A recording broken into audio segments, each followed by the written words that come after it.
ప్రతి క్షణం సమాజం కోసం మీ మిత్ర న్యూస్. జర్నలిస్టులపై వివక్ష మానుకోవాలని చిన్న పెద్ద మధ్య తరహా పత్రికలు చిన్న పెద్ద ఛానల్ అని తేడా చూపించకుండా జర్నలిస్టులందరినీ ఒకే విధంగా పరిగణించాలని తెలంగాణ వర్కింగ్ జర్నలిస్ట్ ఫెడరేషన్ రాష్ట్ర ఉపాధ్యక్షులు డాక్టర్ బండి విజయ్ కుమార్ ప్రభుత్వాన్ని డిమాండ్ చేశారు. జర్నలిస్టుల సంక్షేమం కోసం కృషి చేస్తున్న ఏకైక union Telangana working journalist federation అని అన్నారు. ఆదివారం మహబూబ్ నగర్ పట్టణంలోని రోడ్డు భవనాల శాఖ అతిథి గృహం వద్ద నిర్వహించిన ప్రత్యేక సమావేశంలో వనపర్తి జిల్లా నుండి భారీ సంఖ్యలో జర్నలిస్టులు తెలంగాణ వర్కింగ్ జర్నలిస్ట్ ఫెడరేషన్లో జాయిన్ అయినట్లు ఆయన తెలిపారు. గతంలో జర్నలిస్టుల అక్రిడిషన్లు, డబుల్ బెడ్రూమ్లు సాధన కోసం దాదాపు 35 రోజులు నిరవధికంగా దీక్ష చేయడంతో దిగివచ్చిన ప్రభుత్వం జర్నలిస్టులకు తెలంగాణ రాష్ట్రంలోనే పాలమూరు జిల్లాలో అత్యధికంగా అక్రిడిషన్ కార్డులు ఇప్పించామని ఆయన గుర్తు చేశారు. నేడు తమ యూనియన్లో చేరడానికి ఉమ్మడి మహబూబ్ నగర్ జిల్లా వ్యాప్తంగా భారీ సంఖ్యలో వస్తున్నారని ఆయన అన్నారు. భవిష్యత్తులో జర్నలిస్టుల సంక్షేమమే పరమావధిగా ముందుకు వెళ్తామని, ఇందుకోసం తమతో కలిసి రావాలని ఆయన జర్నలిస్టులను కోరారు. గత 30 సంవత్సరాల జర్నలిజం జీవితం వేరసి జర్నలిస్టు సంక్షేమం కోసం ఎన్నో త్యాగాలు, ఉద్యమాలు చేసిన senior journalist Telangana working journalist federation రాష్ట్ర ఉపాధ్యక్షులు డాక్టర్ బండి విజయ్ కుమార్ మన ముందు ఉన్నారు. ప్రస్తుతము ఉమ్మడి జిల్లాలో ఫెడరేషన్ కోసం ఎన్నో రకాల పోరాటాలే కాకుండా ఆ ఫెడరేషన్ యూనియన్కే ఒక పునాదిగా ఏర్పడి ఫౌండర్గా ఏర్పడ్డారు. ప్రస్తుతము గతంలో కూడా జర్నలిస్టుల అక్రిడిటేషన్ కోసం, డబుల్ బెడ్రూమ్ల సాధన కోసం దాదాపుగా ఉమ్మడి తెలంగాణే కాకుండా దేశంలోనే ఒక చరిత్ర సృష్టించి 42 రోజులు దాదాపుగా మన దీక్ష చేసిన చరిత్ర వారిది. ఈ ఫెడరేషన్లో జర్నలిస్టుల హక్కుల కోసం పోరాడిన ఏకైక వ్యక్తి దాదాపుగా డాక్టర్ బండి విజయ్ కుమార్ అని చెప్పవచ్చు. ప్రస్తుతము డాక్టర్ బండి విజయ్ కుమార్ నాయకత్వంలో వనపర్తి జిల్లాకు చెందిన ఎంతోమంది జర్నలిస్టులు, సీనియర్ జర్నలిస్ట్తో పాటు అన్ని రకాల పత్రికలు, ఎలక్ట్రానిక్ మీడియాకు సంబంధించిన జర్నలిస్టులు ఈరోజు యూనియన్లో చేరినట్టు తెలుస్తుంది. అసలు దీనికి సంబంధించి రాష్ట్ర ఉపాధ్యక్షులు డాక్టర్ బండి విజయ్ కుమార్ ఉన్నారు. మరి మిగతా అడిగి తెలుసుకుందాం. సార్ నమస్తే. సార్ ఏంది ఇప్పుడు గతంలో కూడా తెలంగాణ రాష్ట్రంలో ఎక్కడ కూడా దీక్షలు, ధర్నాలు చేయని చరిత్ర ఫెడరేషన్కు ఉంది. అందులో ముఖ్యంగా మీ నాయకత్వంలో జరిగింది. అదేవిధంగా తెలంగాణలో టీఆర్ఎస్ ప్రభుత్వం అధికారంలో ఉన్నప్పుడు లోకల్లో కూడా స్థానిక మంత్రి, టీఆర్ఎస్ మంత్రి ఉన్నప్పుడు కూడా 42 రోజులు దాదాపుగా దీక్ష ఏ విధంగా చేయగలిగినారు? మీ ధైర్యం ఏంది పరిస్థితి?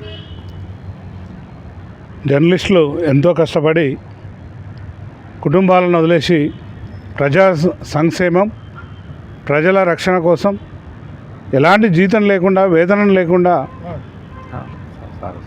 ప్రభుత్వంలో భాగమై పనిచేస్తున్నారు. కనీసం అవసరాలైన ఇంటి స్థలాలు, బస్ పాస్ సౌకర్యం, వాళ్ళ ఆరోగ్యానికి సంబంధించిన గత ప్రభుత్వంలో నిర్లక్ష్యం చోటు చేసుకున్నది. గత ప్రభుత్వంలో ఎమ్మెల్యేలు, మంత్రులు కనీసం అక్రిడిటేషన్ అంశాల్లో కూడా జోక్యం చేసుకొని వాళ్ళకి నచ్చని జర్నలిస్టులను అడ్డుకునే ప్రయత్నం చేసిండ్రు. దానికి నిరసనగానే, ఎందుకంటే బహిరంగానే గత ముఖ్యమంత్రి మాకు అనుకూలంగా ఉన్న వాళ్ళకే మేము చేస్తాం, మాకు అనుకూలంగా లేకపోతే ఎందుకు ఇస్తామన్నారు. అదే పోకడ కింద మంత్రులు, ఎమ్మెల్యేలు కూడా పాటించారు. నచ్చిన వారికి ఒక రకంగా, నచ్చని వారికి మరో రకంగా వాళ్ళు అడ్డుకునే ప్రయత్నం చేసిండ్రు. కాబట్టి గతంలో మహబూబ్నగర్ జిల్లా కేంద్రంలో కూడా నచ్చని వారికి అక్రిడిటేషన్ లాభమని ఇళ్ల స్థలాలు ఇవ్వకుండా వేధిస్తే ఆ రోజు మంత్రి ఆ ప్రభుత్వానికి ఏకైక సమస్యల పరిష్కారమే సాధనగా అనేక మంది మీలాంటి సీనియర్ జర్నలిస్టుల స్ఫూర్తితోటి, సపోర్ట్ తోటి ధర్నా చేయడం జరిగింది. అది దేశ చరిత్రలోనే నిలబడిపోయింది. ఆ తర్వాత మహబూబ్నగర్లో అనేక ఫలితాలు వచ్చినాయి. జర్నలిస్టులకు ఇళ్ల స్థలాలు వచ్చినాయి. అక్రిడిటేషన్లు బేషరతుగా రాష్ట్రంలోనే అత్యధికంగా అక్రిడిటేషన్లు కూడా ఇక్కడ ఇవ్వడం జరిగింది. పోరాటం చేస్తే ఖచ్చితంగా ఫలితం ఉంటుంది. జర్నలిస్టులు చూసినాం, 2 సంఘాలు ఉన్నాయి. ఒక సంఘమేమో ప్రభుత్వం పోగానే ఆ సంఘం మాయమైపోయిన పరిస్థితి. ఇంకో సంఘమేమో అధికారం ఉన్నప్పుడు ఎవరి అధికారం ఉంటే వాళ్ళ దగ్గర ఉండే పరిస్థితి ఉంది. మరి జర్నలిస్టుల తరపున ఉట్టి ఆశలు లేపి పాంప్లెంట్ తయారు చేసి మీకు ఇండ్లు ఇప్పిస్తామని మోసం చేస్తున్న పరిస్థితి కూడా ఒక సంఘాన్ని చూస్తున్నాం మనం. నిజంగా సంఘాలు ఇస్తాయా ఇండ్ల స్థలాలు? ప్రభుత్వం ఇస్తుందా? కానీ సంఘాలే ప్రచారం చేసి జర్నలిస్టులను మభ్యపెట్టే పరిస్థితి వచ్చింది. ఇటీవలనే ఈ మధ్యనే రాష్ట్ర మంత్రి కలిసి, సమాచార శాఖ మంత్రి కలిసి ఆ సంఘం మీద మేము ఫిర్యాదు కూడా చేయడం జరిగింది. ఇది మంచి పద్ధతి కాదు. ఒక సంఘం ఇళ్ల స్థలాలు ఇస్తామని జర్నలిస్టులతో సంతకాలు పెట్టిస్తున్నాడు. అట్లాంటి బోగస్ పద్ధతులు అవలంబించకుండా ప్రభుత్వానికి వాస్తవ నివేదిక ఇచ్చే అవకాశం కూడా ఉంటుంది. ప్రస్తుతం డబుల్ బెడ్రూమ్ ఇండ్లు వెళ్ళిపోయినాయి, ఇప్పుడు ఇందిరమ్మ ఇండ్లు వచ్చినాయి. ఈ ఇందిరమ్మ ఇండ్లలో ఈ ప్రభుత్వం కూడా ఒక క్లారిటీ ఇంకా ఇవ్వలేదు జర్నలిస్టులకు ఏం చేస్తారనేది. అది రావాల్సిన అవసరం ఉంది. ప్రస్తుతము మహబూబ్ నగర్ పట్టణమే కాకుండా ఉమ్మడి జిల్లాలో ఎంతోమంది జర్నలిస్టులకు ఈరోజు వరకు కూడా డబుల్ బెడ్రూమ్లు కానీ అక్రిడేషన్లు కానీ రావడం లేదు. మీ ఫెడరేషన్ ఆధ్వర్యంలో మీరు జర్నలిస్టుల ఈ సమస్యల పరిష్కారం కోసం భవిష్యత్తులో ఏమైనా ఉద్యమాలు కావని ప్రభుత్వానికి ఏమైనా చేయదలుచుకున్నారా? ఎన్నికల ముందు అనేక మంది నాగర్ కర్నూలులో, వనపర్తిలో జర్నలిస్టులకు ఇండ్లు ఇచ్చినట్లుగా చేసిండ్రు.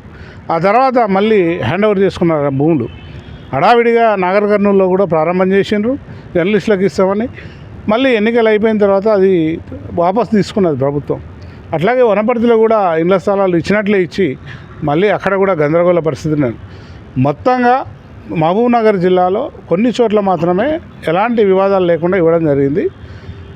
ఇప్పుడు ఇంకొక 2 రోజుల్లో హైదరాబాద్లో సమావేశం ఉంది. ఆ తర్వాత రాష్ట్ర వ్యాప్తంగా కార్యాచరణ ఇళ్ల స్థలాల కోసం, ఇందిరమ్మ ఇండ్ల కోసం, అట్లాగే హెల్త్ కార్డులు అన్ని ఆసుపత్రుల్లో పనిచేసే విధంగా ప్రస్తుత ప్రభుత్వం పనిచేయాలని. జర్నలిస్టులు చనిపోతే ప్రస్తుతం 1 లక్ష రూపాయలు మాత్రమే ఇస్తున్నారు. అవి ఎందుకు సరిపోవు, దాదాపు అవి 10 లక్షలు పెంచాలనేది. అనే ఉన్న తమిళనాడులో, కేరళలో 10 లక్షల రూపాయలు ఇస్తున్నారు. దాన్ని కూడా ఈ రాష్ట్రంలో అమలు చేయాలని డిమాండ్ చేయబోతున్నాం. ఇప్పుడు ప్రభుత్వంలో జర్నలిస్టులను అందరినీ ఏకతాటిపై చూడాలా, ఈరోజు చిన్న పత్రికలు, చిన్న ఛానళ్ళు అనే ఒక వివక్ష కూడా గురవుతున్నారో తెలిసింది. దాన్ని ఏ విధంగా చూడవచ్చు మనం? ఇటీవలనే హైకోర్టుకు గతంలో కేసు వేయడం జరిగింది. చిన్న పెద్ద పత్రికలు అనేది తేడా ఉండదు. భారత ప్రభుత్వం గుర్తింపు పొందిన పత్రికలు, ఛానళ్ళు అన్నీ సమానమే. వాటి సర్క్యులేషన్, వాటి విస్తృతి ఆధారంగా మాత్రమే అట్లాంటి పరిస్థితి ఉంది. పెద్ద పత్రికల పేరు మీద చాలా పత్రికలు, ఛానళ్ళు, బోర్డులు మాత్రమే ఉన్నాయి. అవి పెద్దగా లేవు. వాస్తవానికి సర్వే చేస్తే అవన్నీ చాలా చిన్నగా ఉన్నాయి. అంటే వాటి సర్క్యులేషన్ జిల్లాలకు తక్కువనే వస్తుంది. కానీ నెపం మొత్తం చిన్న పత్రికలు, చిన్న ఛానళ్ళ మీదనే మోపి చిన్నగా చూస్తున్నారు తప్ప వాస్తవ పరిస్థితి భిన్నంగా ఉంది. గతంలో జర్నలిస్టుల డబుల్ బెడ్రూమ్లు, అక్రిడేషన్ల కోసం మీ నాయకత్వంలో జిల్లా కలెక్టర్ను ఎదిరించడమే కాకుండా దీనికి బాధ్యులైన డిపిఆర్ఓను ఢిల్లీకి సైతం పిలిపించి విజయం సాధించినారనేది తెలిసిన సత్యం. ఈ భవిష్యత్తులో చిన్న పెద్ద అని తేడా లేకుండా జర్నలిస్టుల అక్రిడేషన్ల కోసం మీరు భవిష్యత్ కార్యాచరణ ఏం చేయబోతున్నారు? ఇప్పటివరకు ఈ రాష్ట్ర ప్రభుత్వం ఏర్పడిన తర్వాత గతంలో 239 జీవో ఉన్నది. ఆ 239 జీవో సవరణ చేస్తూ ప్రస్తుత ప్రభుత్వం ఒక కమిషన్ వేసింది. ఇప్పటివరకు వాళ్ళు ఎటు తేల్చలేక ఇప్పటివరకు ఎలాంటి విధాన నిర్ణయం సమాచార శాఖ నుండి వచ్చే పరిస్థితి లేదు. అక్రిడేషన్లు ఎక్స్టెన్షన్ చేసుకుంటూ పోతున్నారు. విధాన నిర్ణయం వచ్చిన తర్వాతనే ఎలాంటి పోరాటం తీసుకోవాలి, ఏం చేయాలి దానిపైన అనేది మనం సంఘం తరపున ఆలోచన చేస్తాం. ఇప్పుడు మహబూబ్ నగర్ జిల్లా విషయానికి వస్తే దాదాపుగా ఎంతోమంది ఉన్నారు. ఈరోజు అక్రిడేషన్ లేని వాళ్ళు, డబుల్ బెడ్రూమ్ లేని వాళ్ళు ఎంతోమంది ఉన్నారు. ప్రతి ఒక్కరు కూడా ఎంతోమంది మీ దగ్గరికి రావడం, మీకు విన్నవించడం జరిగింది. కాకపోతే వారి కోసం మీరు ప్రత్యేకంగా కలెక్టర్ గారి దృష్టికి తీసుకుపోతున్నారా? మహబూబ్నగర్ జిల్లా కేంద్రంలో జరిగిన అత్యంత దారుణము ఇక్కడి ప్రజలకంతా తెలుసు, అధికారులకు తెలుసు. అత్యంత భారీ కుంభకోణం ఏదైనా జరిగిందంటే అది డబుల్ బెడ్రూమ్ ఇండ్లకు సంబంధించింది. జర్నలిస్టులకు సంబంధించి కూడా మనం చూసాం. గత పాలకుడు మంత్రి తన ఇష్టారాజ్యంగా ఇచ్చిన పరిస్థితి కూడా చూసినాం. ఇంకా అర్హులై ఉండి రాని వాళ్ళు దాదాపు ఈ జిల్లా కేంద్రంలో ఒక 60-70 మంది ఉంటారు. వాళ్ళ కోసం ఖచ్చితంగా ఇందిరమ్మ ఇండ్లన్నా ఇవ్వాలనేది మనం కలెక్టర్ దృష్టికి, ఎమ్మెల్యే గారి దృష్టికి, అవసరమైతే ఇన్ఛార్జి మంత్రి దామోదరం రాజనరసింహ దృష్టికి తీసుకుపోయినా మంజూరు చేయించే పని చేస్తాం. ఇప్పుడు గతంలో తెలంగాణ వర్కింగ్ జర్నలిస్ట్ ఫెడరేషన్ యూనియన్లో పనిచేస్తున్న వారు చనిపోయినప్పుడు మీరు దాదాపుగా ఫర్ ఎగ్జాంపుల్ మన జిల్లాలో కలీం అనే ఒక మీ సభ్యులు, అంటే మీ ఫెడరేషన్కి సంబంధించిన సభ్యులు చనిపోతే అతనికి ఏమన్నా ప్రభుత్వం నుంచి ప్రోత్సాహకాలు ఇప్పిస్తారా? అదే డబుల్ బెడ్రూమ్ ఇప్పించడం జరిగింది. ₹1,00,000 సమాచార శాఖ నుండి వచ్చినాయి.